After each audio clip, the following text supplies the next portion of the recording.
Welcome back to the Art and Archdemon's Dilemma. How to Love Your Elf Bride.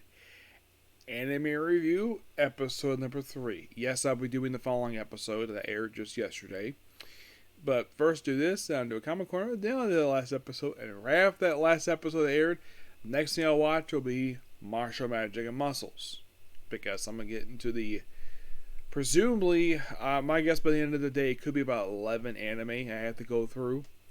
I know it's a lot, but I'm going to try to catch up. I'm going to try to today, get this done today, the best I can. But first, let's talk about these two episodes. Mostly, we have Neffy, where she's like on her own, and of course, basically, Chestiel, that's her name. Where it's like, oh, I remember you. You're the one trying to arrest Master.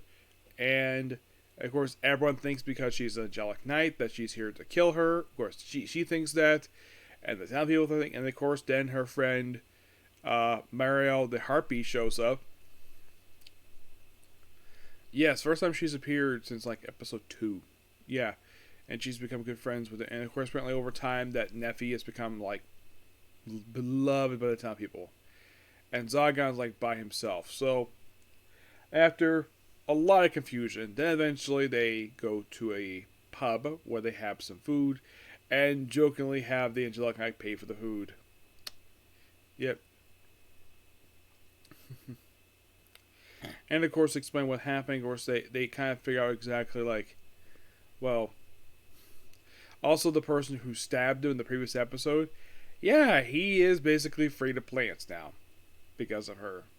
Yep, he is. So, after a good conversation, they become good friends, and then Shadow starts to show up. Yeah, it's Barbados. He's one behind all the abductions. And then, of course, the Knights basically go to Zygon. Of course, even Mara goes to him, too. And she reveals to him that Neffy wants to be with him. She wants to stay by his side. He's a bit surprised because he wants basically to break distance because he's an Archdemon now. So, he agrees to rescue her. Bear comes along, and the Knights come along too, reluctantly. He's like, okay, fine, he come along too. And then we see Neffy and Chestiel, which they wake up in a cave. Yes, a cave, where they've been chained up. Neffy's got a collar on her neck, and she does point out it's not as sophisticated as the collar she was given when her previous master basically used her.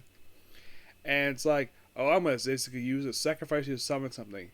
And I'm going to become an Archdemon. I'll kill the Archdemon candidate. Neffy feels to him that he's not a candidate anymore. He is an Archdemon. And he's like, you lie. He's like, nope. He is one. Where do you think the collar went? Yep. And of course he just takes her, still has her chains and they up the wall and begins sacrifice. And of course, like, sees how petty he is, and then Zygon basically comes in, busts into the freaking ceiling. Where's the Harpy and all this? Don't know. Shows her later after the battle. And of course fights him, and they would easily beat him by canceling all his spells out. And then turns out basically what he's trying to summon. A freaking demon. I'm thinking, horns? No, it looks like something from basically like virtual reality, this weird goopy thing. And it's weird, to say the least. It's by far the most weirdest thing I've ever seen in an anime. Like, they call this thing a freaking demon? This looks like a freaking alien. Like, and this is not the fault of the studio who made the show. It's not their fault what the heck this thing looks like. I play the original creator of this series. This is a demon. This goop is a demon. I'm like, what? And apparently, get this. It's revealed that apparently that the church apparently gets everything from gods. And, of course, sorcerers get the circles from demons. They kind of feel that here. Then eventually, thank this Archdemon says you have to command this demon, no problem. He's like, what is your wish, my lord? He's like, be gone! And he leaves. Then the cave collapses and everybody survives. Chestiel gets demoted from her angelic knight role at the end of the episode. And, of course, well, Neffy gets to become Zygon's fiancé. Yep. He kind of like confessed to her and kind of in a way proposed to her. Effectively becoming his fiancé by the end of the episode. Just 2 really good episodes. And this kind of in a way wraps up basically Atasha Book 1. Episode 7 starts the adaptation of Book 2. This is going to be quite interesting, this one. Yes, I had read Book 2, so I can go ahead and start watching it. So, that's pretty much a particular review. Please be sure to like, comment, subscribe, turn notifications, and do not hit that like button.